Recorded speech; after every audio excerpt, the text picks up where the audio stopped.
Detroit Lions fans, we have some breaking news when it comes to Jameson Williams. And it's unfortunate news, to be honest with you. It's actually very disappointing news. And I want to read the article just so we get the facts right here. It's a very touchy conversation. So I'm going to reference the WXYZ Detroit article. We're going to read it together and react to it together. But here's what the article had to say. Essentially, Jameson Williams and his brother, and I believe his brother was driving the vehicle, they were pulled over by police. And Jameson Williams' brother admitted to the officer there's guns in the car, which is the right thing to do.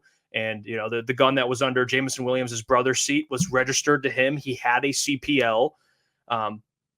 Jameson Williams had a gun under his seat.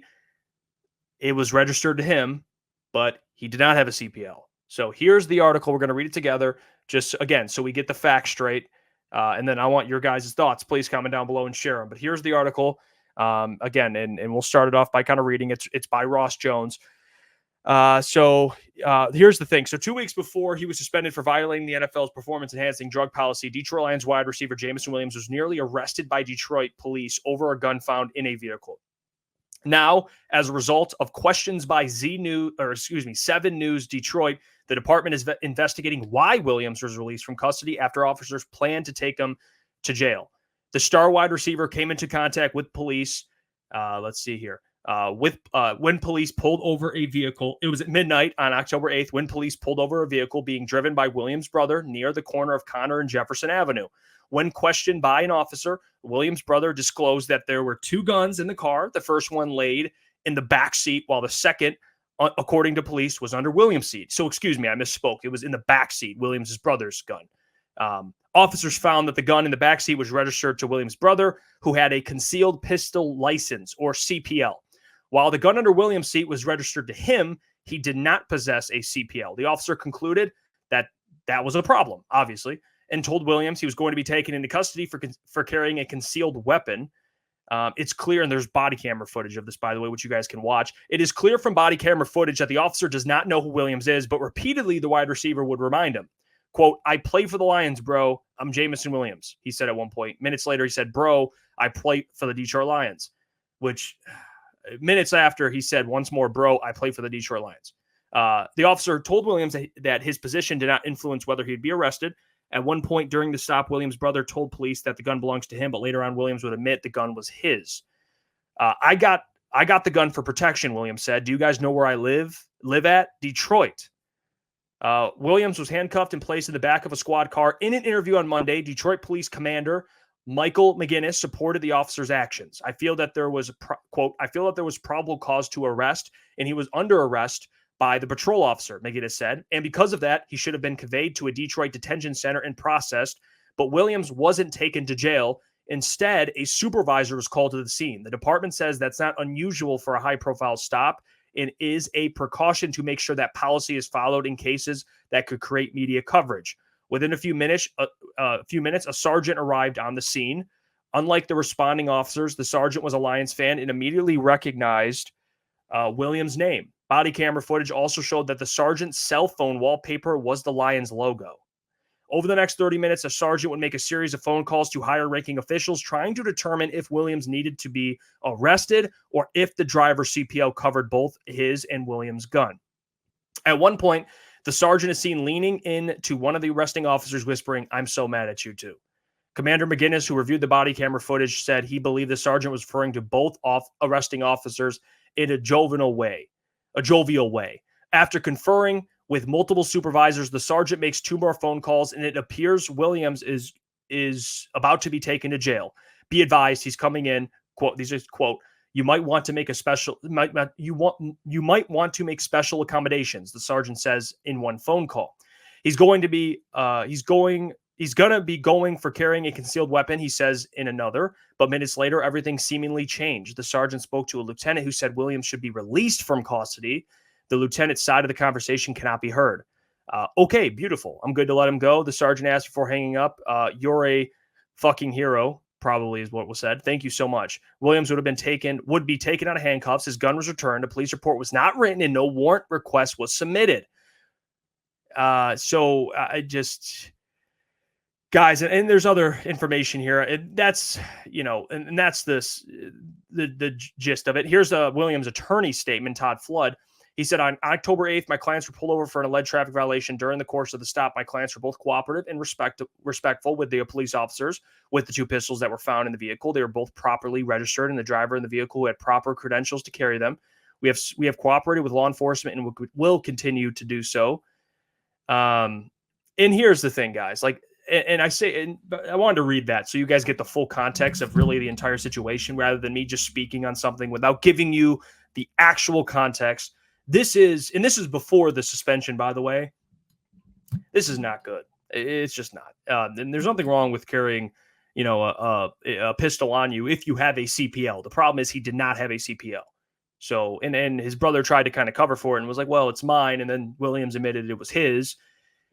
Like Jameson Williams, you're a pro football player. You have a responsibility. These situations you cannot afford to be in. Like, you just can't at all. And that's where the maturity questions come into play.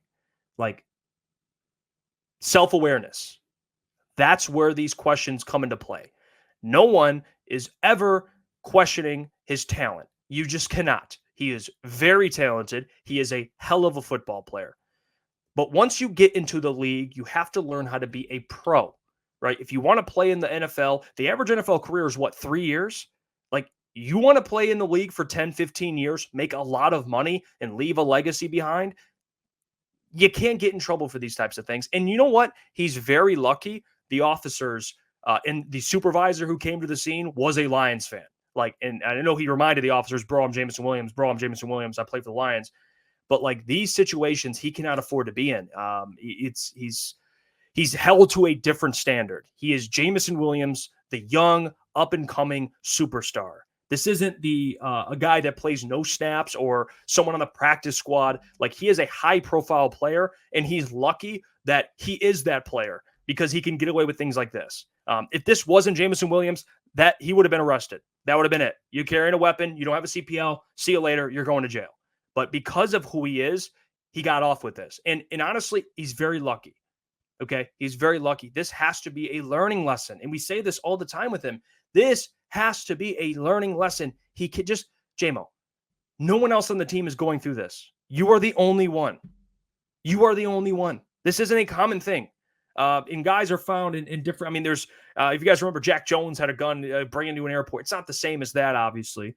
I'm not sure the whole situation with Jack Jones, the corner from New England, who got in trouble for this, but this is getting pulled over, having a weapon, and it's not, and you don't have a CPL to be carrying that weapon.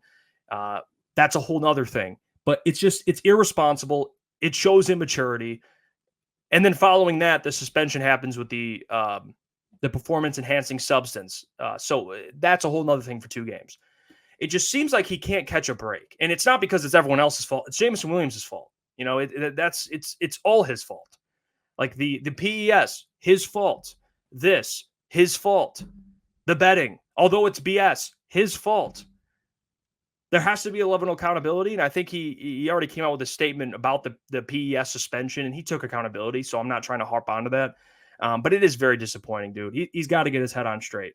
He's just a talented player, man.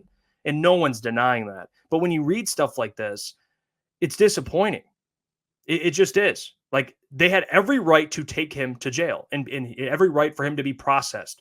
But because he's Jameson Williams, he was not. And that happens in society. I mean, it's just how it is. You accept it. But it is extremely unfortunate that these things are just continuing to pop up, and he's still somehow in the news for all things unrelated to football, like performance-enhancing substances, or almost getting arrested for not having a CPL but carrying a weapon, or getting suspended for betting. You just want him to stay in the news for football. That's what it's about. Like, not saying that all you have to be in life as a football player, but keep the main thing the main thing. And that's being a hell of a football player. And when you do that and you focus on that, other things in life, you will be rewarded. It's just unfortunate, guys. I want your guys' thoughts on this whole situation. It's so unfortunate. It just is. And hopefully, I mean, I say this every time, but hopefully you don't have to read things like this. I mean, hopefully he does not keep popping up in the news for everything else but football. It stinks. And I love J-Mo. I've defended him for years, like since he got in the league, and he missed most of his first year and the betting suspension. Like I've defended J-Mo a ton. It's getting hard to defend him now. It's getting very hard. But leave your thoughts in the comment section below. Love to hear them. Very controversial subject, but here we are. Have to talk about it. And we'll catch you guys tonight on our live show, 8 p.m. to 10 p.m. Until then, I will catch you. Hey, what's going on there? It's Jeff Iafrate. Appreciate you for finishing the video. You can check out one of the videos here suggested or show support by commenting, liking, and subscribing. And buy your merchandise, officialctsports.com.